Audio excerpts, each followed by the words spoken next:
If you were asked to talk about the craziest birth story you've ever heard, you would probably talk about the stories of the women who give birth without knowing they were pregnant, or maybe the story of the young virgin that gave birth to a child, or one other story.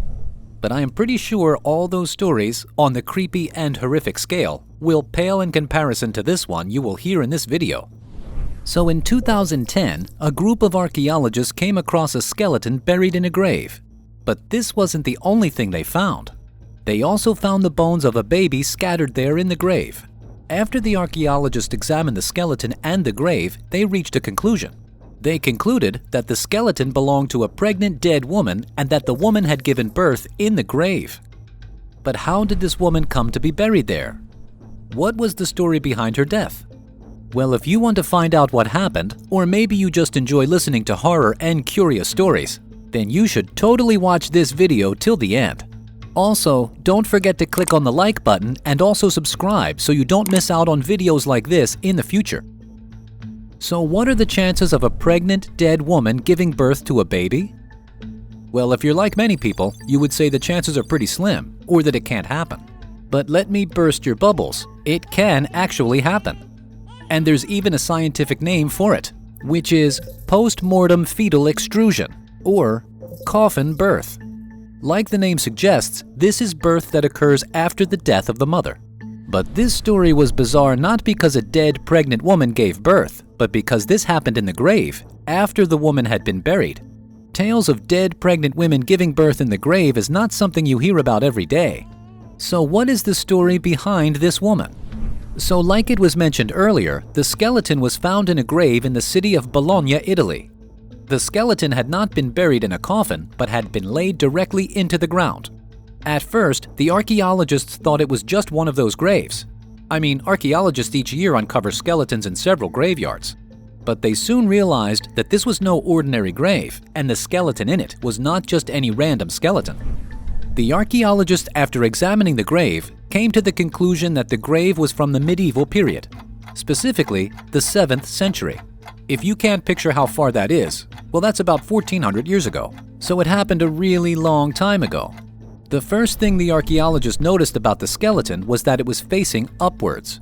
Not facing sideways or back, but upwards. What's the usefulness of this information, you might wonder? Well, the position a skeleton is found gives us information about how the skeleton ended up there. Well, due to the fact that we were not exactly there when it happened, the conclusion reached will at best be speculative.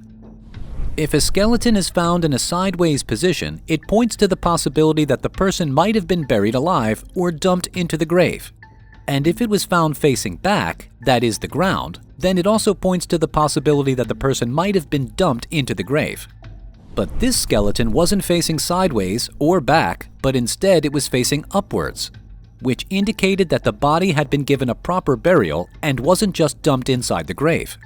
But that wasn't the only interesting thing about the grave and the skeleton in it. Just among the larger bones, specifically the leg area, were several tiny bones.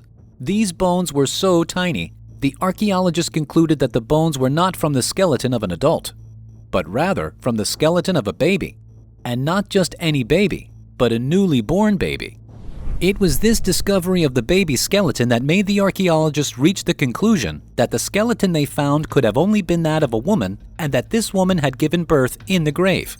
They also estimated that she would have been between 25 and 35 years old when she was buried.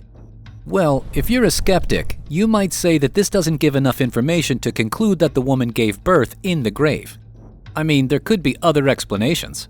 Maybe she was buried together with the baby. Or maybe she died with the baby still in her body and didn't necessarily give birth to it in the grave. Well, hold on to that thought. So the pieces of the baby's bones were found scattered around the grave, but there were also enough bones around the mother's leg region for the archaeologists to reach the conclusion that the child had been born and didn't die and decompose in the mother's body. You see, just between the woman's legs were the child's skull and bones from the upper region of the body. The baby's legs were still in the mother's body. If the baby was dumped with the mother, then the legs wouldn't still be in the mother's body, but would probably be by the side of the mother's skeleton. According to experts, the baby was in a cephalic position, which simply means that the baby was positioned for birth.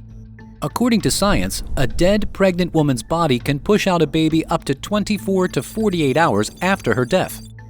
That's crazy, you might say. I mean, how is that possible? Well, for human life to continue existing, systems evolved to ensure that life is preserved. So the body of a pregnant woman is programmed to protect a baby, and this program continues even after the death of the woman. How does this happen? Well, here's a bit of science. After a pregnant woman dies and the body begins to decompose from the inside, it leads to a buildup of gas on the inside, and this gas pushes out the fetus in her womb. The experts, however, could not figure out if the baby was born alive or had already died while in the womb. But nobody wants to imagine that the child was born alive, because that would mean that its first moments in the world were filled with so much anguish and had probably cried itself to death. But that isn't the craziest part of the story. This group of archaeologists also found something else, something that could shed light on how she came to be buried in the grave. Just on the woman's skull was a round-shaped hole. At first, they thought it was inflicted from a violent attack. Maybe someone had attacked the pregnant woman with a heavy object and broken her skull. But further examination disproved this theory. You see, the hole was neat and clean. It wasn't a crack, nor was it a broken skull. It was a neat, round hole, which indicates that it was a carefully done procedure and could not have been from a violent attack. So where did that hole come from? And can this hole explain the mystery of the woman's death? Experts examined the hole in the skull and came to one conclusion: that the hole was from a medical procedure called trephination. Trephination is an ancient procedure that involves drilling a hole into the skull to cure certain ailments. Crude and barbaric, you might say? Well, that was a reflection of the knowledge they had at the period. On further examination of the hole in the skull, they noticed that the hole had already begun healing, which could only mean that the woman did not die from the procedure. So they came to the conclusion that the hole was drilled at least a week before her death. Also, the number of people who die from trephination, according to the records, are quite low. The survival rate is put between 80 to 90%. But even though the trephination wasn't the cause of the death, what would warrant the use of such a barbaric procedure, especially on a pregnant woman? Well, the team of scientists came up with a likely answer. According to experts, the procedure was used to treat a condition called eclampsia. For those of you that don't know, eclampsia is a medical condition that affects pregnant women, causing an increase in blood pressure. A pregnant woman with eclampsia tends to experience fevers, headache, and even convulsions. And back then in the medieval period, drilling a hole into the skull was recommended as a treatment for this. It was believed that the woman could die from the condition if the procedure wasn't performed.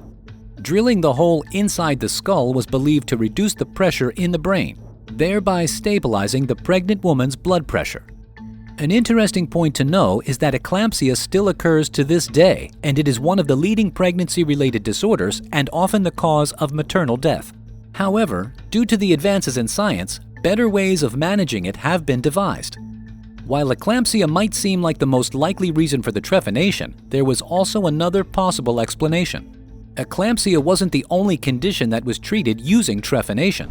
While the scientists believed that the woman might have been suffering from eclampsia that needed to be treated using trephination, this procedure was also used to treat other ailments.